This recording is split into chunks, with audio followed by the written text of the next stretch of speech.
¿qué es lo que le ha pasado al mundo? ¿Cómo es posible que gente que ni siquiera ha salido de la zona donde viven, del barrio, del país donde viven, cómo es posible que se pongan en contra de un país que no conocen, que no saben nada? Y es como que todos se han puesto de acuerdo.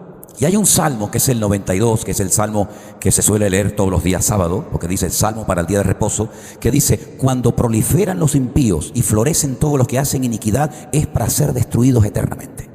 Es como que todos los malos se han puesto de acuerdo. Pero es mucho más fácil destruir a todos los malos cuando están juntos que cuando uno está por allí, uno está por aquí y uno está por allá. Entonces Dios lo que está haciendo es poner cada pieza en su sitio. Él es el director de la orquesta. Él es el director de esta gran obra, por decirlo de alguna manera. Y cada persona, cada político, aunque no lo sepa, está jugando un papel en la historia de la humanidad. Es como cuando dice, por ejemplo, los discípulos dijeron que nuestros gobernantes, hablando de Poncio Pilato, hablando de Anás y Caifás, ellos sin darse cuenta cumplieron con la palabra profética que decía que tenían que rechazar y crucificar al Señor Jesucristo. Sin darse cuenta, ellos colaboraron con Dios. Sin darse cuenta, ellos fueron un instrumento utilizado temporalmente por la mano del Señor. Hoy en día estamos viendo cómo naciones están haciendo lo que la Biblia dice que iban a hacer las naciones en los últimos tiempos. Unirse, aunque entre ellos se maten, aunque entre ellos se odien, pero se unen porque frente tienen un enemigo en común. Y entonces nos unimos aunque no nos llevemos bien, porque aquel es tu enemigo y mi enemigo y el enemigo de todos y cada uno de nosotros. Y hay un salmo que nos habla perfectamente de lo que está ocurriendo. Y es el Salmo 83. Yo quiero llevarles a este hermoso salmo que nos da mucha luz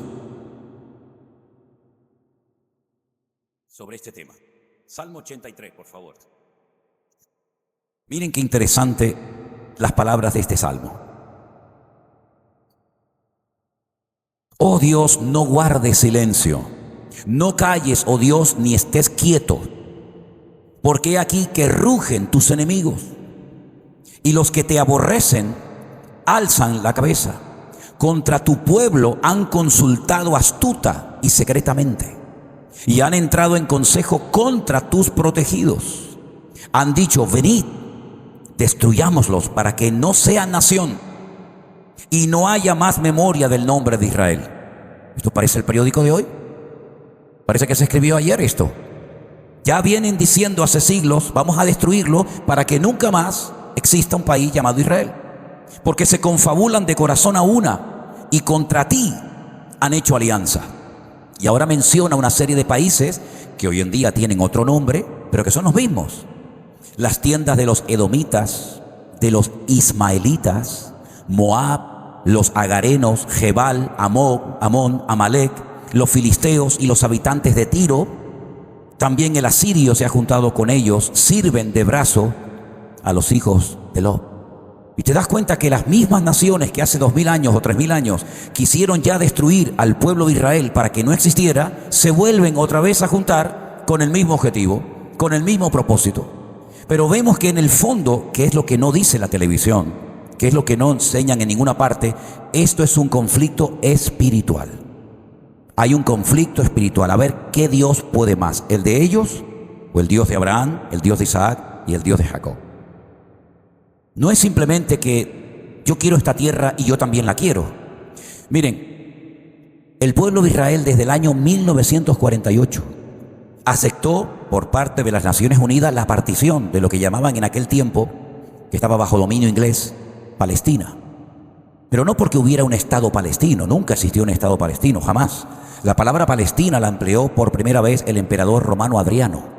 Adriano, cuando arrasó con Israel por una rebelión que hubo, él le cambió el nombre al país. Él dijo: no quiero que este país nunca más se conozca con el nombre de Israel. No quiero que nunca nadie recuerde que esta tierra se llamó Israel. Se va a llamar Palestina o Filistea, tierra de filisteos. De ahí viene la palabra Palestina. No es una palabra inventada por los palestinos, porque los palestinos ni siquiera pueden pronunciar bien la palabra Palestina, porque no saben pronunciar la P. La letra P, un árabe no la sabe pronunciar. No es un nombre árabe, es un nombre que viene de los tiempos del Imperio Romano. Filistea, tierra de filisteo. Y a Jerusalén le cambiaron el nombre, porque Jerusalén había sido la ciudad que Dios había elegido para poner su presencia, para poner su gloria en el templo, ¿se acuerdan? Y le dijo: esta ciudad a partir de ahora se va a llamar, escucha, Aelia Capitolina. No tiene nada que ver Jerusalén con Aelia Capitolina.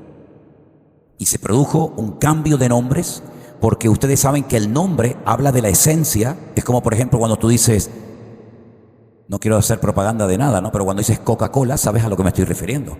O cuando dices Ferrari, o cuando dices Nike o Adidas, sabes a lo que me estoy refiriendo. Cada uno de nosotros tiene un nombre. Si tú te llamas Juan y de repente oyes por la calle Antonio, tú no vuelves la cabeza, porque el nombre te identifica, ¿verdad? En la Biblia, la primera obligación del hombre no fue cuidar del huerto, sino fue ponerle nombre a los animales. Dios creó los animales, pero los creó sin nombre. ¿Cómo llamamos a este animal? Bueno, mira tú su esencia y según lo que te revele la presencia del Señor en ti, así llamarás a los animales. Y vemos que en hebreo cada nombre tiene un significado mucho más profundo que, por ejemplo, en nuestro idioma. Tú dices perro. ¿Qué significa perro? Nada. Perro es un animal que hace guau, guau, nada más. Pero en hebreo, perro es Kelev, que es la unión de la palabra kol, lev. Kol es todo, lev es corazón. Entonces Adán vio la esencia de ese animal y lo llamó todo corazón. El perro en hebreo se llama todo corazón. Y al león le dijo Ari. Y Ari significa algo que impone miedo.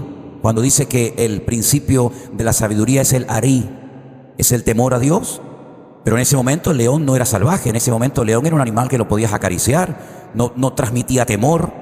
Eso fue después de la caída del hombre, del pecado. Pero ya Adán vio su esencia y dijo, no, este animal en algún momento de la historia cambiará su naturaleza y tendremos que huir porque nos va a imponer, nos va a dar miedo. Es como si yo digo, traedme un vaso de agua, pero otra persona podría decir, no, es que eso es agua para nosotros, pero la fórmula química es H2O. Eso tiene oxígeno y eso tiene hidrógeno. Todo en la vida tiene una esencia, Dios tiene una esencia. Por eso cuando dice, no, es que Dios no, es que te das cuenta que no estás hablando de mi Dios.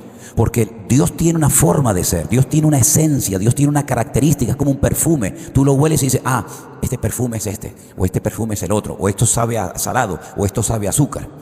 En la vida espiritual, Satanás sabe perfectamente cuál es la esencia de la cual tú estás hecho. Porque el Señor sabe, el Señor nos declaró que somos la sal y la luz del mundo. Hay muchos tipos de picante, pero la sal es insustituible. No hay nada que dé la sensación o el sabor de la sal. No se puede imitar la sal con otro elemento. Los picantes, ya te digo, hay 20.000. Pero dice el Señor, si la sal se desvanece, ¿con qué salaremos las carnes y los pescados? No hay nada que pueda sustituir a la sal. Nuestra vida tiene una esencia y Satanás la conoce. Por eso es una tragedia cuando escuchamos a cristianos tanto, porque el diablo no sé qué, porque el diablo no sé cuánto. ¿Cómo se nota que no sabes quién eres en el Señor? Yo no tengo que tenerle miedo a ese caballero.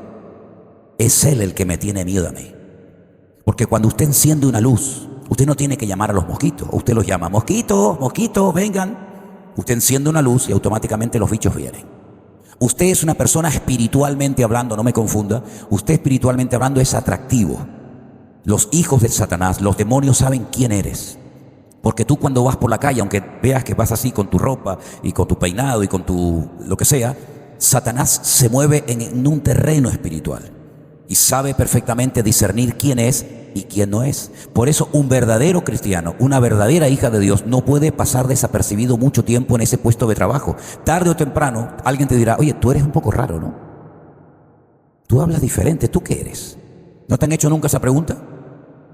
¿No te han preguntado, oye, pero tú, qué es lo que crees? Porque es que no tienes ni que abrir la boca, simplemente viéndote, reconocen quién mora en ti. Y si no te reconocen, tienes un serio problema porque estás pasando desapercibido. Ahora, el mundo espiritual en el cual creemos, y vamos a ver unos versículos ahora muy interesantes, está alborotado. El mundo espiritual es tan real como la silla en la que tú estás sentado ahora mismo. El Dios que creemos no lo vemos, pero existe. Pero el diablo, que también sabemos que existe, no lo vemos, pero existe. Los ángeles, los serafines, los querubines y todo el mundo espiritual es tan real. Ahora, en ese mundo espiritual que no vemos con nuestros ojos de carne, salvo en alguna ocasión, la palabra de Dios nos dice que nuestras oraciones pueden cambiar ciertas y determinadas circunstancias. La Biblia dice que cuando los santos, cuando los hijos de Dios oraban, los ángeles de Dios prevalecían en el mundo espiritual. Es decir, las tentaciones que tienes, las inclinaciones que tiene, hay una guerra en el mundo espiritual y el diablo sabe que le queda poco tiempo. Satanás no necesita leer el periódico porque Satanás, cuando el Señor lo creó, fíjate lo que dijo de él, aunque no lo creó como tal, como Satanás, sino como un arcángel, dijo, acabado en hermosura. el sello de la perfección, lleno de sabiduría. Satanás entiende todos los idiomas del mundo. Sabe de aritmética, de filosofía, de matemáticas, de religión, sabe absolutamente todo. Sabe perfectamente a qué persona puede utilizar y a qué persona ni siquiera puede acercarse ni a 1 kilómetro de distancia. Sabe perfectamente lo que está pasando en el mundo espiritual. Y hemos leído en el Salmo 83 que hay naciones, y ahí te las enumera, búsquenlas para que vean qué naciones son esas hoy en día, que secretamente confabulan y secretamente se unen con una finalidad: destruir al pueblo que representa a ese Dios creador del universo. ¿Y quién es el que viene a hurtar, a matar y a destruir? Satanás, el diablo. Así que detrás de todos estos actos violentos y salvajes siempre está la mano negra del enemigo. En su época fue el faraón, que dice que quería lanzar los niños vivos al río Nilo. En su época fue Herodes, que también quiso matar a todos los niños menores de 2 años. En su época fue aquel perverso en la época de la reina Esther, ¿verdad? Que dice que quiso aniquilar a todas las personas. En su época fue Adolf Hitler, que decidió arrasar con un pueblo. ¿Por qué no quiso matar a todos los franceses, o a todos los españoles, o a todos los belgas? No, él quiso matar solamente a todos los judíos. Qué obsesión con ese pueblo, porque es una lucha espiritual y eso es lo que la gente no entiende. Aunque usted le diera la mitad, 3/4 partes, aunque usted le diera todo el país de Israel, imagínense por un instante que Israel mañana diga: ok, nos vamos, está bien, ustedes ganan, nos vamos, les regalamos todo el país, desde el norte hasta el sur, Tel Aviv, Askelón, Asdod, Jerusalén, todo el país se lo regalamos. Pregunta número 1, ¿a dónde van? ¿Quién va a recibir 10, 11, 12, 13 millones de judíos? Dígame qué país. ¿Los belgas los van a recibir? ¿Dónde van a ir? Nadie los quiere. Ellos lo saben, nadie los quiere. Aunque no, sí, España, sí, seguro. De España los echamos los españoles hace 500 años. Nadie los quiere. En segundo lugar, el famoso grito: desde el río hasta el mar. Palestina libre. Desde el río hasta el mar significa todo el país. Entonces, ya se dijo hace muchos años que lo que hay que hacer es tirarlos al mar y que se ahoguen todos. Esa es la idea. Entonces, aunque dieran su tierra, no se conformarían, porque hay 2 objetivos: quitarle la tierra que Dios les dio y matarlos a todos, que no quede ni uno vivo sobre la faz de la tierra. ¿Qué les parece? Por lo tanto, mis queridos hermanos, estamos en medio de un conflicto espiritual sin precedentes en la historia. Porque mire, de los palos y de las piedras se pasó a la espada. De los palos, de las piedras y de la espada se pasó, digamos, a la dinamita, a la pólvora, a las armas de fuego. Y ahora estamos en un nivel en el que hay armas de destrucción tan poderosas que pueden destruir un país en décimas de segundos. Y estoy hablando de las armas bacteriológicas, químicas y nucleares, que la Biblia dice, dicho sea de paso, que se van a utilizar en los últimos tiempos. De hecho, desde los años 60 y pico, cuando Rusia mandó misiles a Cuba, que después se los llevó supuestamente otra vez a su país, no se había vuelto a hablar de un conflicto nuclear como en estos últimos días. Hace, por ejemplo, 3-4 días atrás se sintió un terremoto tremendo en muchos países de Oriente Medio, y se dieron cuenta de que no había habido un aviso previo. Generalmente cuando va a haber un terremoto siempre hay avisos previos, terremotos más chiquitos que te avisan que va a venir uno mayor, pero no había habido ningún aviso. De repente un terremoto tremendo, y comenzaron a averiguar y se dieron cuenta de que en el desierto de Irán había habido un terremoto casi de 5.0 en la escala de Richter. Y averiguaron y fue una prueba nuclear. Y ese mismo día ellos dijeron: ya estamos preparados. Y ya lo han dicho muchas veces: cuando tengamos la bomba atómica la vamos a lanzar contra Israel, porque queremos hacer un festival nuclear. Es decir, el primer país, digamos, de Oriente Medio que ya puede presumir de tener armamento nuclear. Imagínense por un instante que lanzaran una bomba atómica. Israel tiene un protocolo que lo llama el protocolo Sansón. ¿Saben quién fue Sansón, no? Sansón fue un personaje que cuando ya se vio en los últimos momentos de su vida, ya no tenía esperanza de salvación, había perdido sus ojos, estaba amarrado a unas columnas en Gaza, donde murió. La Biblia dice que él le dijo a unas personas: póngame mi mano en una columna donde se asiente el edificio, la otra donde se asiente el edificio, y entonces hizo la última oración de su vida. Nunca más volvió a orar, porque murió. Dice: Señor, dame fuerzas para tomar venganza de mis enemigos. Y dice que mató más en muerte que en vida. Empujó las columnas, se derrumbaron y cayeron aquel templo de Dagón, y murió. El protocolo Sansón consiste en que si nos atacan y nos quieren destruir, destruimos toda la región, morimos todos y nadie lo puede celebrar. Eso ya existe hace muchísimos años. Hezbollah, desde hace 20 años que yo llevo viajando a Israel todos los años, ya presumía de tener 150.000 misiles. No hay ningún país en el mundo que tenga tanto armamento misilístico de tanta variedad como tiene, por ejemplo, esta organización terrorista llamada Hezbollah. Y estamos viendo, queridos hermanos, que el mundo se está poniendo tan complicado, tan difícil, que aunque uno dice, bueno, pero nosotros vivimos lejos de esa gente. No. Si lanzan una bomba de este calibre, no solamente no la onda expansiva, sino la radiación viaja en el espacio. De tal manera que aunque tú vivas en el peñón de Gibraltar, si el viento sopla en esa dirección, tú también vas a morir, aunque te encuentres a centenares o a cientos, a miles de kilómetros. Aunque te vayas a la Patagonia, te vayas a Machu Picchu, te vayas a donde quieras, allí te va a agarrar. Porque la Biblia dice que el único refugio seguro en el mundo será Jehová de los ejércitos. No habrá otro lugar donde poder escondernos más que en el Señor. Ahora, nosotros tenemos que estar preparados, porque nosotros jugamos un papel fundamental en todo esto. Porque tú y yo tenemos un mensaje que dar, que si no lo damos, dice la Biblia que es como el atalaya, que ve venir el peligro, se calla, no dice nada, y Dios demandará la vida sobre el atalaya. Nosotros tenemos un mensaje que dar. El objetivo nuestro no es hacer una reunión aquí una vez al mes con 4, 5, 10, 20, 50 hermanos y todo el mundo para casa muy contento. No, no. Toda esta ciudad se tiene que enterar de tus labios que el Señor Jesucristo es real, que viene pronto y que si no te preparas, has perdido tu vida. Algunos se reirán, también se rieron de Noé, también se rieron de Moisés, también se rieron de Jeremías, también se rieron de todos, hasta del mismo Señor Jesucristo. Pero la Biblia dice, ¿cómo creerán si no hay quien les predique? Si la vida del cristiano es mucho más que ir a un culto, es mucho más que ver un culto por internet o por las redes sociales. La vida del cristiano no es una vida hermética, encerrado en sí mismo, sino que tenemos que partir de la base que estamos en un conflicto espiritual sin precedentes y el diablo no quiere que tú te des cuenta de estas cosas. Ahora les voy a contar algo muy interesante que hace unos días recibí esta información, pero déjenme que les lea unos versículos de la carta de Pablo a los Efesios. La carta de Pablo a los Efesios se escribió desde la cárcel. Él escribió 4 cartas desde la cárcel. Una de ellas es esta. Y en el capítulo 6, el verso 10 en adelante, creo que lo podéis poner ahí, ¿verdad? Dice, por lo demás, hermanos míos, fortaleceos en el Señor y en el poder de su fuerza.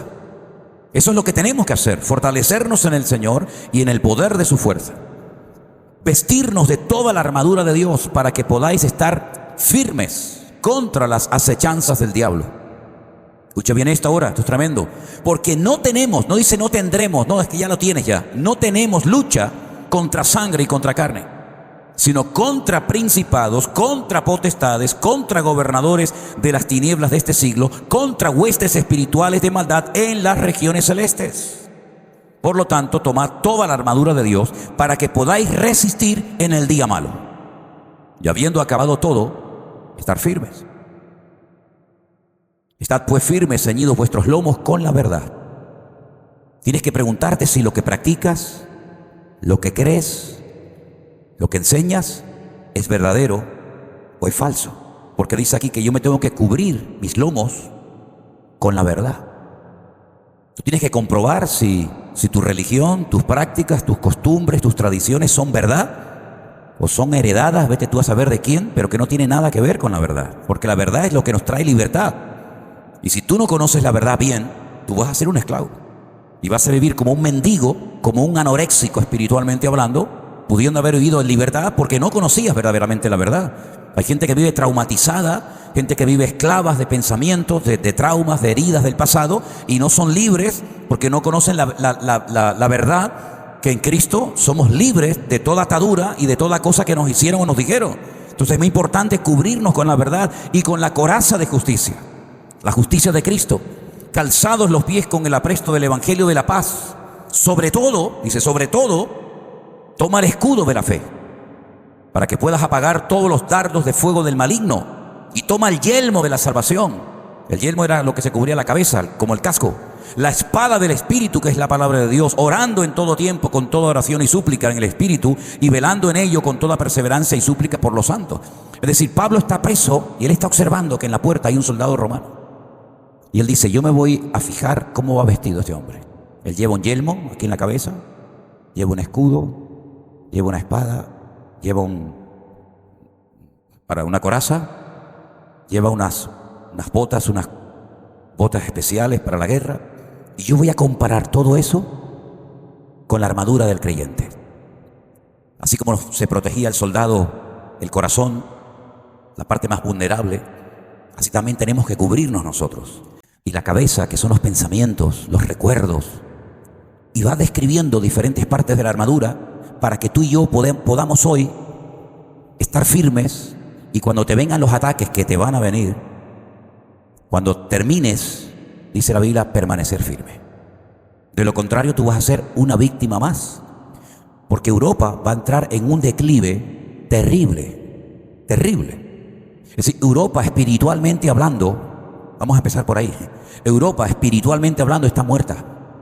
No tiene nada que ofrecer. Un continente del cual salieron miles de misioneros de Suiza, de Alemania, de Inglaterra y otros países que fueron por todo el mundo predicando el evangelio. Hoy en día Europa está prácticamente muerta. Y si no, miren ustedes cómo está Bélgica, tomada por una cultura, tomada por una religión que ya dijo hace muchos años: conquistaremos a Europa con el vientre de nuestras mujeres.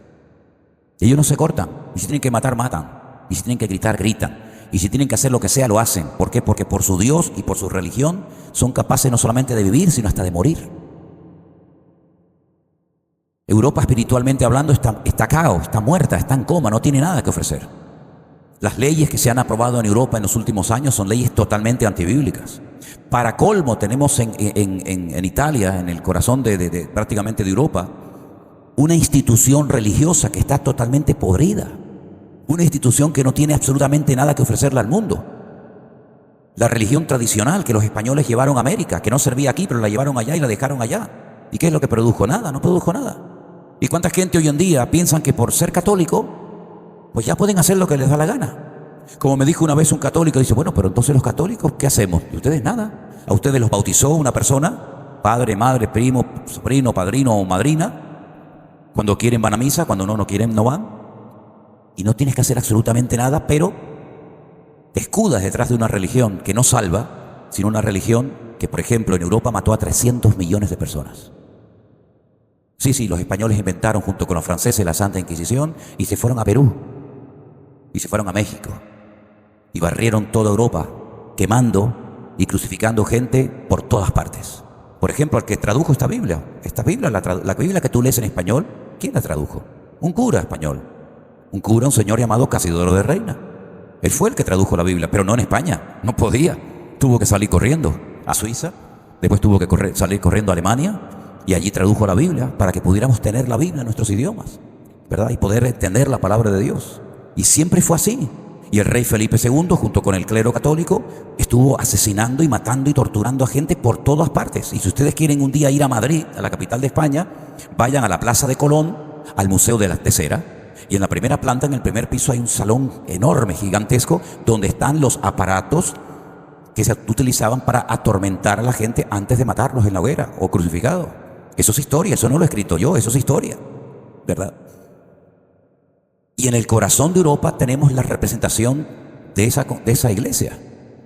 Una iglesia que cuando hay que apoyar a los socialistas los apoya, cuando hay que apoyar a Hitler se lo apoya, cuando hay que apoyar a la dictadura, cuando hay que apoyar al socialismo, da igual, es una iglesia camaleónica que apoya a todo el mundo, porque es como dice la Biblia, y no es una palabra mía, dice que es como una prostituta. ¿Con quién se van las prostitutas? Con el que le pague, con cualquiera, da igual, blanco, negro, rico, pobre, alto, feo, blanco, colorado, amarillo.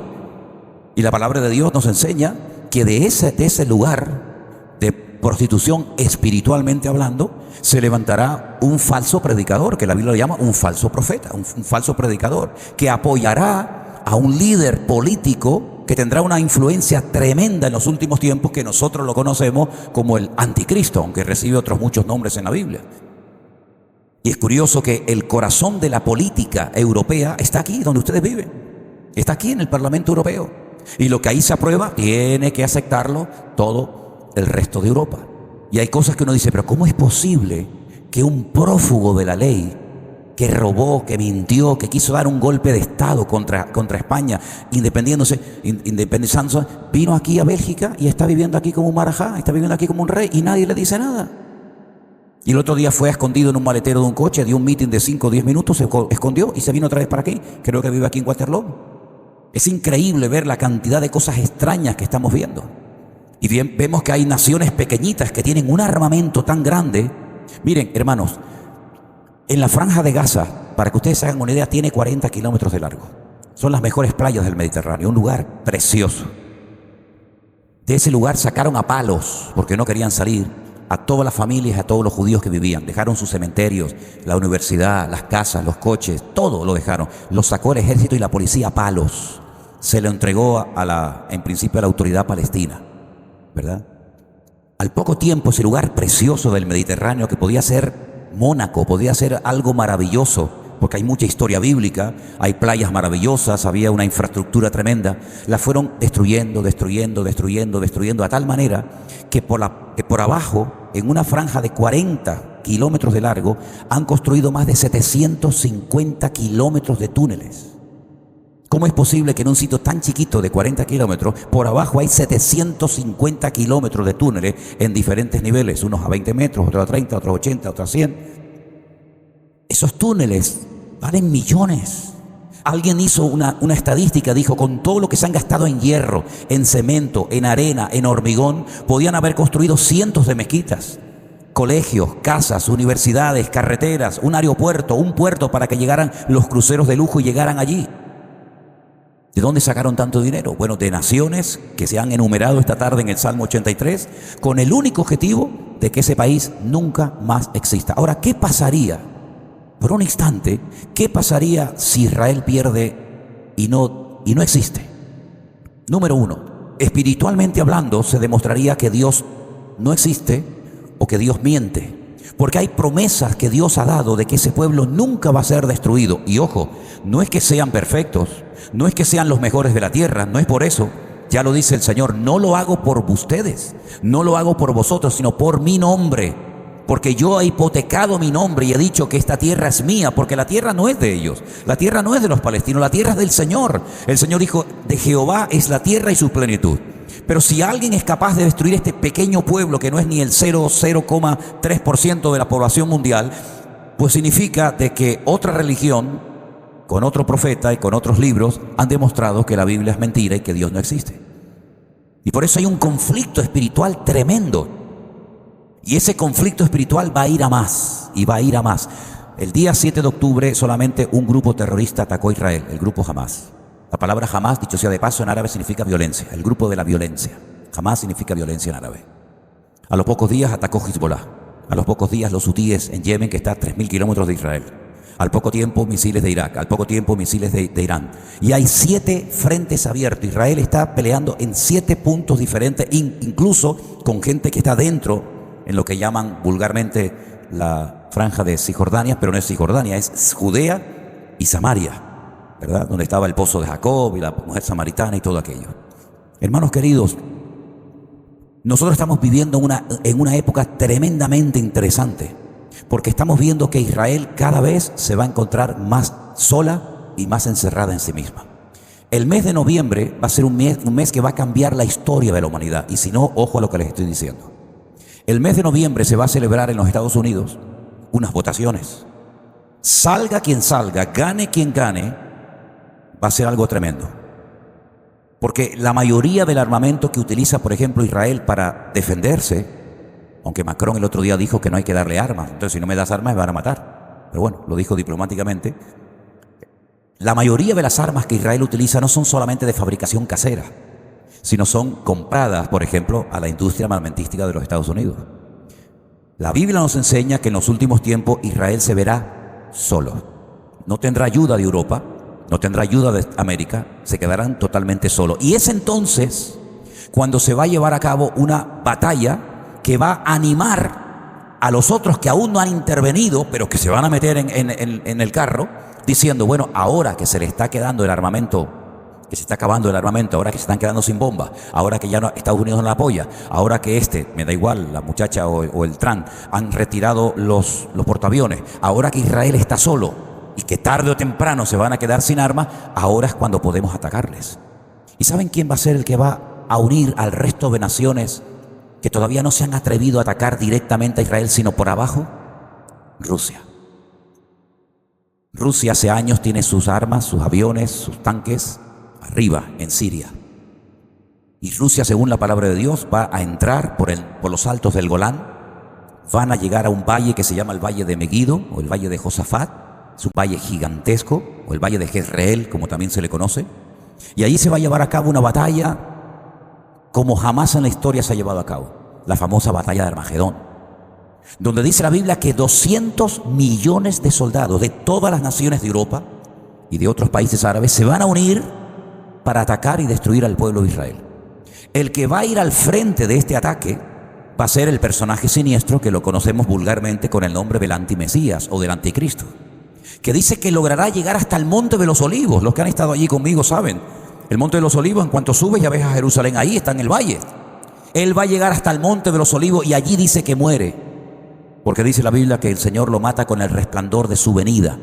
¿Qué es lo que va a suceder? Que a Israel le va a pasar lo mismo que le pasó a Noé cuando estaba dentro del arca. El arca no tenía ventanitas de estas redondas, ojos de buey, como llaman a los barcos, ¿no? El arca no tenía ventanas a derecha, a izquierda, a estribor y babor. El arca solamente tenía una sola ventana y la tenía arriba. Noé solamente, si quería ver algo, solamente podía mirar hacia arriba. Y eso es lo que le va a pasar metafóricamente a Israel. Que Israel se va a ver tan desamparada, tan presionada, tan atacada por todas partes. De hecho, ya cada vez todo el mundo habla peor y peor y peor, si genocidio, que no sé qué, que no sé cuánto. Se van a ver tan solos que solamente van a poder mirar en una dirección. Y van a mirar, dice la Biblia, a aquel que traspasaron. Y cuando lo vean, harán gran lamentación por él. Solamente van a poder recibir la ayuda de parte del Señor. Y la Biblia dice, si quieren saberlo, que cuando venga el Señor a salvar a Israel, porque ya están más solos que la una, dice la Biblia que Él pone sus pies sobre el Monte de los Olivos, con tal poder y autoridad que el monte se parte por la mitad. Y se hace un valle gigantesco. Y entonces es cuando dice la Biblia que todo ojo le verá, toda rodilla se doblará y toda lengua confesará que Él es el Señor para gloria de Dios Padre. Ahora, la pregunta es, hermano, ¿hasta dónde vamos a ver? Sinceramente no lo sé. Pero lo que tengo bien claro es que el Señor nos tiene que dar mucha fortaleza y mucho ánimo para que no decaiga nuestra fe. Porque nuestros hijos van a ser atacados en las escuelas. Y ahora tenemos libertad aquí. Pero hace poco estábamos en otro lugar que cuando se enteraron que era para una iglesia nos dijeron que no. Por eso todo esto de las redes sociales que se ha venido haciendo desde hace mucho tiempo, por algo lo permitió el Señor. Porque se ha convertido más gente por la virtualidad y por las redes sociales en estos últimos 4 años que en 10 años en el continente europeo. Ustedes no se pueden imaginar cuando salimos de España la cantidad de miles, estamos hablando de miles y de miles de personas que nos dicen, yo me reconcilié con el Señor, yo no leía la Biblia, mi marido se reía de mí porque él no era cristiano ni quería saber nada del Señor, pero uno se convirtió por aquí, uno se convirtió por allá, y son miles de testimonios de personas que hemos oído que no se convirtieron yendo a una iglesia, que no se convirtieron yendo a un culto, a una predicación, sino sentado en la sala de su casa, escuchando un día y otro día y otro día la palabra del Señor, como esa espada, ¿verdad? Ese martillo que golpea tu alma, pues allí se convirtió esa persona. Entonces estamos viendo cómo el Señor ha utilizado una herramienta que no pensábamos que tenía tanto poder y tanta repercusión, metiéndonos en millones de hogares. Por ejemplo, ayer estábamos en el aeropuerto, yo estaba hablando por teléfono con una persona y de repente viene lo que llamamos en España un guardia civil. Estos policías que van de verde, que los guardias civiles tienen algo que cuando uno los ve te pones nervioso. Aunque tengas todo al día, aunque estés todo en regla, pero cuando ves un guardia civil te entra así como una papa aquí en la garganta, ¿no? Entonces se me acercó y se me puso aquí al lado. Yo cogí el teléfono, lo apagué, digo, hice algo malo. Y me dice, no, quiero saludarlo, porque yo veo sus devocionales, sigo los cultos y usted es mi hermano en Cristo. Y nos dimos un abrazo y fue algo impresionante. Eso nunca nos había pasado, nunca nos había pasado. Como policías, que uno decía, bueno, los policías también se están convirtiendo al Señor. Y vamos a ver cómo el Señor nos va a proteger y nos va a ayudar de una forma tremenda. Y vamos a ver cómo no nos va a quedar más remedio, y esto lo digo muy, muy en serio, vamos a ver cómo no nos va a quedar más remedio de estar más unidos. Porque entre los evangélicos ha habido mucha división. Una denominación por aquí, una denominación por allá. Ay, hermanos queridos, pero va a llegar un momento que vamos a tener que unirnos y vamos a tener que ser más generosos y compartir. Hermanita, ¿qué tienes en casa? Pues tengo unas papitas y unos garbanzos. Yo no tengo nada, pero tengo un poquito de esto y de aquello. Vamos a unirnos Y vamos a ver cómo vamos a tener que unirnos, ya que no nos unimos en lo bueno, vamos a tener que unirnos en el tiempo de aflicción. Pero dice la Biblia, en la angustia invoqué al Eterno y el Eterno me respondió. Y estamos viendo cómo el Señor ha puesto una unidad entre nosotros a pesar de la distancia. Es increíble como, por ejemplo, cuando vamos a una ciudad que nunca habíamos estado, cómo la gente te habla, y cómo está Miriam, y cómo estaba Esperanza cuando estaba con vida, y cómo está Matías. Y yo digo, pero ¿usted cómo saben eso? Dice, porque le seguimos desde hace años. Y es que el Espíritu Santo no lo ha limitado a una iglesia, a una congregación, sino que el Espíritu Santo se ha movido por toda la faz de la tierra y nos está demostrando que estos son los tiempos en los cuales habíamos creído y predicado durante años, pero ahora estamos viendo que todo esto se está haciendo realidad. Y hay, aparte de eso, un acontecimiento que puede producir un cambio tremendo a la historia de la humanidad y nos va a afectar de una manera u otra a nosotros, y es el ataque, sí o sí, que Israel hará a Irán. Israel ya lo ha anunciado, va a atacar Irán. No se sabe hasta dónde va a llegar ese ataque, pero sea como sea, en el Oriente Medio hay una mentalidad que no es como, por ejemplo, nosotros decimos, bueno, mira, no sigas discutiendo, ya está, déjalo. Sí, tú tienes razón. En Oriente Medio esa mentalidad no existe. En el Oriente Medio es el ojo por ojo y diente por diente. Todos están así, tanto judíos como árabes. Entonces, si tú me atacas a mí y yo no hago nada, y yo digo, bueno, venga, va, pues no pasa nada. Porque el otro día Irán mandó 210 misiles a Israel. Y no murió nadie, sino solamente uno de Gaza, que estaba viviendo ilegalmente en Israel, salió a la puerta de su casa a celebrar y a decir, viva que están atacando a Israel, y le cayó un pedazo de cohete y lo mató en el momento. Solamente murió uno. De los 210 cohetes que tenía más de 15 metros de largo cada uno de ellos, como si fueran cohetes que mandan a la luna, no murió ni uno. La frustración es tremenda de ver que le lanzamos y les atacamos y no reciben el resultado que ellos esperaban. Y vamos a ver cómo en los últimos tiempos las cosas se van a poner cada vez más complicadas y más difíciles. Si Israel ataca, que va a atacar a Irán en cuestión de días o de semanas, ¿saben lo que ha dicho Irán? Lo que vamos a hacer si nos atacan a nosotros vamos a atacar a todos los países de alrededor que les están apoyando a ustedes, como por ejemplo Arabia Saudita, para dejar el mundo sin gas y sin petróleo. Europa no tiene gas, Europa no tiene petróleo. Dependemos de los rusos o dependemos de los árabes. Ellos son los que tienen el grifo, los que abren o los que cierran. O mañana cuando vayas a poner gasolina a tu coche, en vez de ponerla al precio que la estás pagando, te dicen el litro de gasolina vale 15 euros. Si quieres ponerla bien y si no también. Es decir, el mundo va a ir cada vez de mal en peor. El Señor Jesucristo fue muy claro y dijo, en el mundo tendréis aflicción, pero confiad, yo he vencido al mundo. Y quiero dar una palabra más que el Señor Jesucristo dio en Mateo 24, donde dijo, y la maldad se va a multiplicar. ¿No estamos viendo cómo la maldad se está multiplicando por todas partes? ¿No estamos viendo cómo si no vas a favor de la corriente te miran raro o puede peligrar incluso tu puesto de trabajo? ¿No estamos viendo cómo la maldad se ha multiplicado de tal manera que hoy en día lo que era antes terrible, hoy en día es lo normal? Y lo que antes era bueno ahora es malo, y lo que es malo ahora es bueno. Como el mundo al revés, es una de las señales de los últimos tiempos. Y repito, ustedes viven en un lugar de Europa bastante interesante, pero mayor es el que está en nosotros que el que viene contra nosotros. ¿Piensas que para mí es agradable enseñarle esto a la iglesia? ¿Crees que no sería más fácil contarle 4 testimonios y 3 chistes y nos vamos todos contentos? Pero yo no he venido aquí para entretenerte a ti. Yo he venido aquí para predicarte la palabra de Dios. Y si no le gusta, a mí me da igual su reacción. Yo no vivo de su reacción. Yo soy responsable delante de Dios de decir lo que dice la Biblia. Y termino diciendo algo. Hace unos días recibí una llamada de Israel. ¿Ustedes se acuerdan aquel señor que me habló en el muro de Jerusalén? ¿Se acuerdan? Me volvió a llamar. Me localizó. He tenido conversaciones con él, no se imaginan. Una de las cosas interesantísimas que me comentó y me dijo, cuéntalo, que la gente lo sepa. Él me dice, cuéntalo, que la gente te va a escuchar. Miren, durante muchos años nosotros hemos leído en Mateo capítulo 24 esa palabra del Señor Jesucristo que dijo, cuando veáis la abominación desoladora, de la cual habló el profeta Daniel, el que lea entienda, huya. ¿Se acuerdan? Nosotros siempre hemos creído y enseñado que el término, la expresión la abominación desoladora se refería única y exclusivamente a la profanación del lugar santísimo. Porque los judíos sí o sí van a construir su templo, no les quepa la menor duda. Sí o sí van a construir su tercer templo. De hecho, hay muchos detalles muy interesantes. Y creíamos que cuando se profana el lugar santísimo donde está el arca de la alianza, pues eso era la abominación desoladora. Y no es que estemos equivocados, sino que hay algo más. Hay un dato más tremendamente interesante. De hace un tiempo a esta parte, en Jerusalén y en los alrededores de Jerusalén se han abierto escuelas única y exclusivamente para preparar Kohanim, es decir, para preparar levitas, sacerdotes que ministren en el templo que van a abrir. Pero hay miles, miles.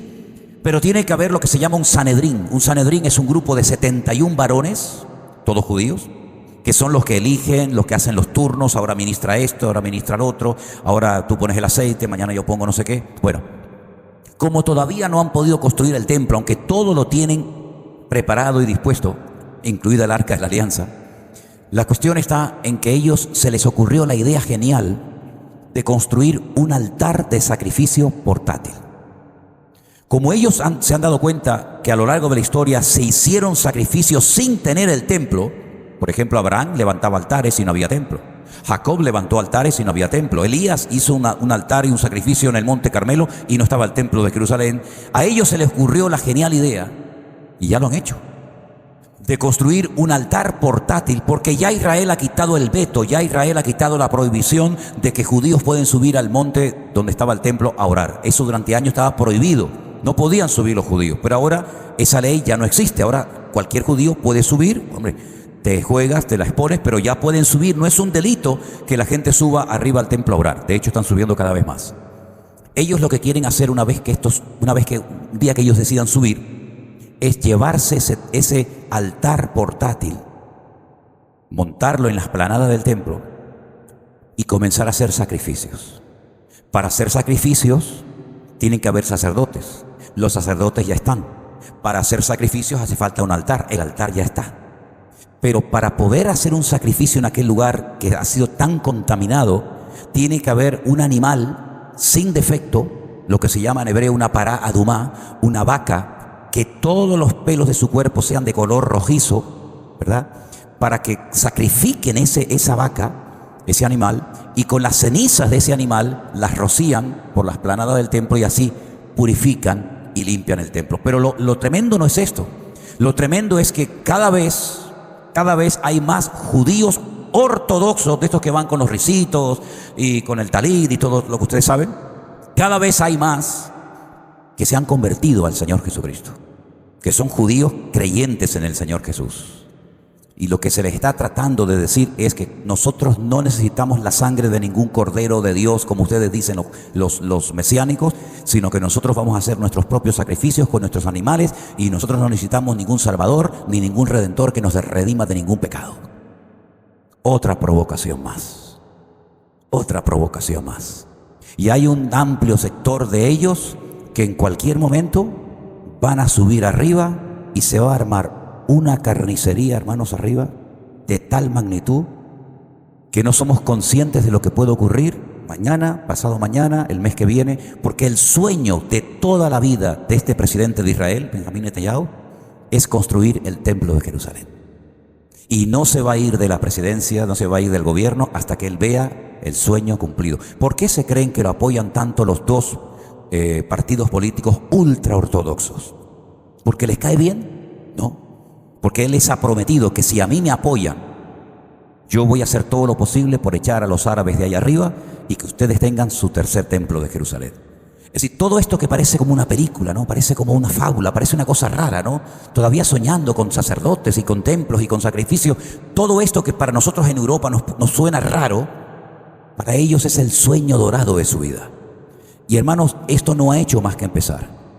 Todavía ríos de sangre van a correr de una forma terrible, terrible. Porque ni uno se quieren ir de allí y los otros tampoco quieren renunciar a que en ese lugar sagrado, ¿verdad?, tienen que construir su tercer templo. Y todo esto estamos viendo que es una realidad que se va a dar en cualquier momento. No te sorprenda que cualquier día de esto enciendas la televisión y oigas una multitud de judíos religiosos han subido armados a la explanada de las mezquitas y ha habido una matanza tremenda con el objetivo de reconstruir su tercer templo. No te extrañe, ¿eh? Esto en cualquier momento puede suceder, así como nadie se imaginaba lo del 7 de octubre, porque yo estuve en los kibutzim, en todos los kibutzim menos en uno que ya se hizo de noche y no pude entrar. Yo estuve en el terreno de la fiesta nova, yo estuve allí, vi la carpa allí, vi las fotografías de los muchachos, vi los kibutz, entré en las casas, vi las cunas, vi cosas tremendas. Incluso me llevaron a un lugar donde había miles y miles de coches que todavía estaban sacando, y no pude filmar porque me dijeron que no lo pudiera hacer, pero cosas tremendas vimos en aquel lugar. Nadie se podía imaginar que eso pudiera pasar en Israel. Nadie se podía imaginar que en una hora y media, Israel cambiara completamente. Y hoy en día hay miles y miles de personas que han perdido hijos, padres, primos. Todavía hay más de 100 y pico personas que están bajo tierra. Imagínate tú las circunstancias y las condiciones de vida en las que estarán allí. Hermanos queridos, velad y orad para que estas cosas no os sorprendan como ladrón en la noche, dijo el Señor. Oramos en esta noche, pero si antes de orar, alguien de los que está aquí tiene alguna pregunta o alguna duda, una de dos: o la haces ahora o la anotas, y mañana en un momento del culto te daré la oportunidad de hacerme cualquier pregunta que quieras hacerme sobre este tema, porque hay mucha tela que cortar, hay muchas cosas que van a suceder, y yo no soy, ustedes lo saben perfectamente, yo no soy de los que he predicado durante más de 40 años, que cuando las cosas se pongan muy complicadas y muy difíciles, nosotros los cristianos no vamos a estar. Yo no soy de esos. Mañana vamos a ver un capítulo que pido que por favor, si pueden, si van a venir mañana, ¿vale?, lean esta noche detenidamente, que es el capítulo 12 del libro del Apocalipsis. Mañana vamos a interpretar, mañana vamos a explicar de quién está hablando ahí la Escritura, porque habla también de nosotros, de lo que nos puede llegar a ocurrir a nosotros. Lean tranquilamente esta noche Apocalipsis capítulo 12, porque estamos a punto de que el mundo vuelva otra vez a cambiar. De hecho tengo la sensación, si el Señor nos permite ir el 1 de noviembre, que tenemos pensado ir todo el mes de noviembre a Israel, para estar también allí con nuestros hermanos, tengo la sensación de que a lo mejor puede ser la última vez que vayamos a Israel. Porque las cosas están cambiando de una forma tan tremenda, pero tan tremenda, que ayer hablábamos con una hermana nuestra en la fe que vive en Galilea, en la ciudad famosa de Tiberias, y nos decía: no venga, mi hermano, no venga, Manuel, no venga, mi señor pastor. Ella me llama mi señor pastor. No venga, mi señor pastor, no venga, que esto está muy feo, muy peligroso. Pero nosotros hemos sentido que tenemos que ir para estar allí con nuestros hermanos. Aunque fuéramos solos, estamos dispuestos a ir, porque entendemos que forma parte de nuestro ministerio, y si el Señor nos lleva es porque el Señor nos llevará con un propósito. Pero tenemos que saber lo que está a punto de suceder en Europa, en Oriente Medio y en nuestra vida familiar, económica y espiritual, porque todo va a cambiar, que no va a haber seguridad en el mundo más que solamente nuestro Señor Jesucristo. Los que tengan sus ahorros en dólares, ustedes saben que antiguamente todo era, compramos, los que tengan sus ahorritos en dólares, vayan pensando a ver qué van a hacer, porque cada día te van a dar menos euros. ¿Ustedes se acuerdan cuando nos daban 1.1 por el dólar, que casi nos daban un poquito más? Después ya era 1.1, ahora está en 80 y pico, mañana estará en 70 y pico, pasado en 30 y pico, y cada vez tendrás menos dinero en el banco. Ay, pastor, no me diga eso. Y yo que he trabajado 40 años en Bélgica, amigo, haceros tesoros en el cielo,